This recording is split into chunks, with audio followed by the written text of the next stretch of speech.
Israel para ser seu povo aqui na terra, muito tempo antes de Jesus nascer. Isso não quer dizer que cada judeu que havia na nação de Israel, cada um dos descendentes de Abraão, de fato acreditava em Deus, amava a Deus e andava nos seus mandamentos. Na verdade, o Antigo Testamento é o relato de como a maioria em Israel sempre rejeitou a Deus. O salmo que nós lemos na nossa introdução, na parte devocional do nosso culto, eu nem tinha pensado nesse salmo, mas foi uma coincidência entre aspas que nós o lemos. O Salmo 95, que foi lido na liturgia, diz no final: não endureçam o coração, como os vossos pais, que me tentaram, me colocaram à prova, apesar de terem visto as minhas obras. Durante 40 anos estive desgostoso com aquela geração, e eu disse: é um povo de coração transviado, não conhece os meus caminhos, por isso jurei na minha ira, não entrarão no meu descanso. Os filhos de Abraão endureceram o coração, mesmo que eles viram as obras de Deus, os grandes atos de Deus, eles continuaram na idolatria, na imoralidade, não creram em Deus, testaram a Deus. Deus estava tão desgostoso com eles, com aquela geração que saiu do Egito, que Deus disse: nenhum de vocês vai entrar na terra prometida, com exceção de 2 famílias. Depois eles entram na terra prometida e a história é a mesma. Leia o livro de Juízes. Quando se levantava um juiz que amava a Deus, ele trazia o povo para a adoração a Deus. O juiz morria, o povo se desviava, voltava para adorar imagens de escultura, quebrar a lei de Deus, adorar ídolos feitos por suas próprias mãos.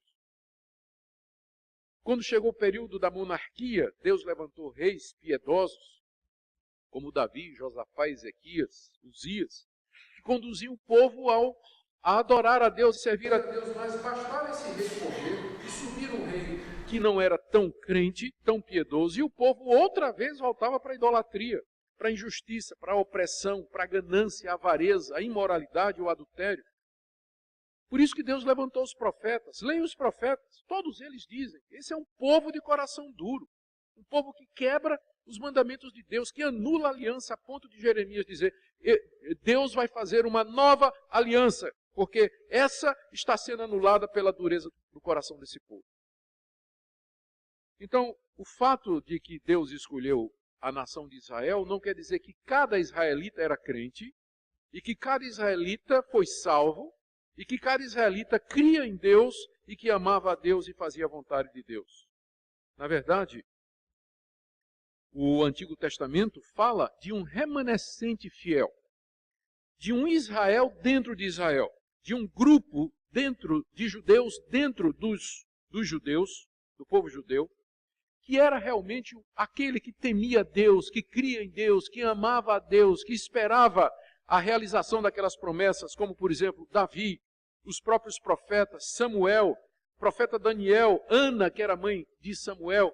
Há vários exemplos no Antigo Testamento daquilo que nós chamaríamos o remanescente fiel, o verdadeiro judeu dentro de Israel.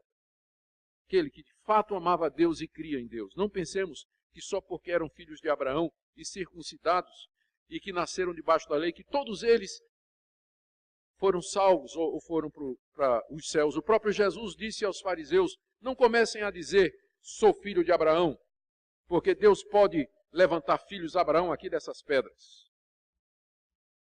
Então havia um Israel espiritual, o verdadeiro Israel dentro do Israel, nação que havia sido chamado por Deus. Quando Jesus veio ao mundo, quando ele nasceu, a nação de Israel estava outra vez longe daquilo que Deus havia revelado. É verdade que eles não adoravam mais outros deuses, porque o desterro, aquele grande castigo que Deus deu para eles com a invasão dos assírios e dos babilônicos, curou Israel de adorar outros ídolos, ou adorar ídolos ou outros deuses. Eles não tinham esse pecado, mas tinham outros.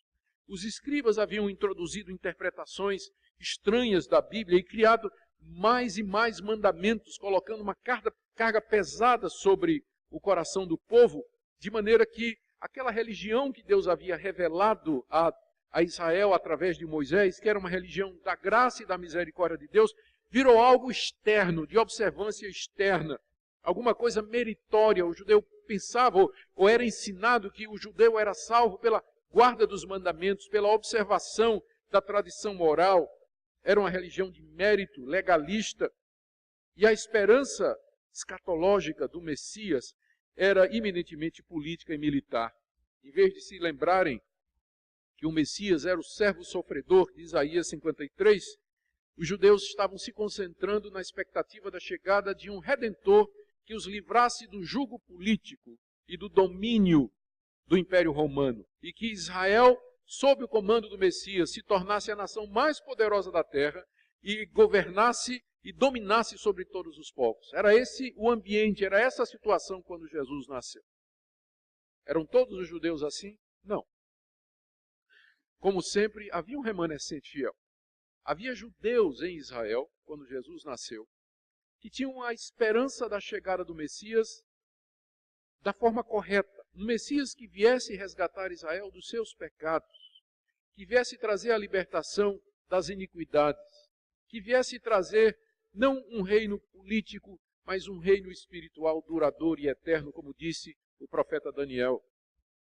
Havia gente assim, como por exemplo Simeão e Ana, que faziam parte desse remanescente fiel, desse grupo dentro da nação de Israel, que conhecia a Deus, conhecia a verdade, amava a Deus, e que sabia que a redenção não era por mérito, mas era mediante o sacrifício do Messias que haveria.